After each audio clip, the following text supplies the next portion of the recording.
Македонското здравство тоне поради немањето стратегија и соодветна организација.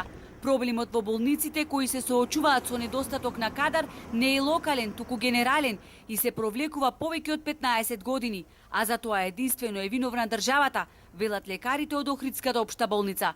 Покрај детското оделение веќе е извесен период и уролошкото оделение не функционира. Наместо болничко овозможува само амбулантско лекување. Докторите сметаат дека треба да се смогнат сили истото да продолжи да работи, бидејќи тука спас на овие пациенти не само од остаратите градови, туку и од околните држави. Ние овој стручен кадар го имаме веќе 10 години истиот. Значи, ние имаме примено некого, ник пак ние истите луѓе сме со истата работа. Ние до 9 месец имаме само 300 операции, преку 4500 прегледи.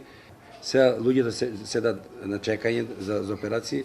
Има пациенти кои не може да чекат, како што се тумори на бешиката, крвари на деца мали со акутен скротум. Тоа е состојба кај што во момент се решава.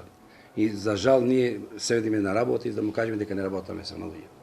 Состојбата во Охридската болница воопшто не се разликува од останатите. Ситуацијата е подеднакво иста во сите болници во Македонија и негрижата за здравството сега го зема својот данок.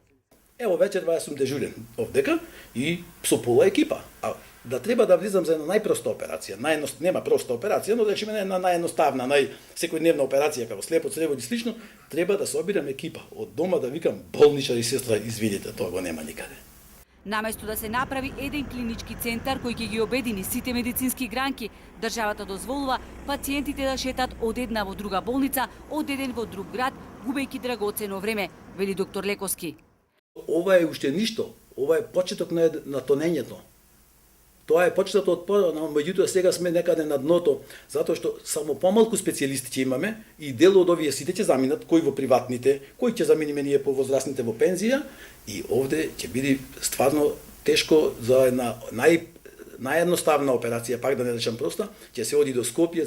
Лековски, како и останатите колеги кои имаа храброст да застанат пред камера, бараат од ресорниот министер Филипче да го реши горливиот проблем со недостаток на кадар.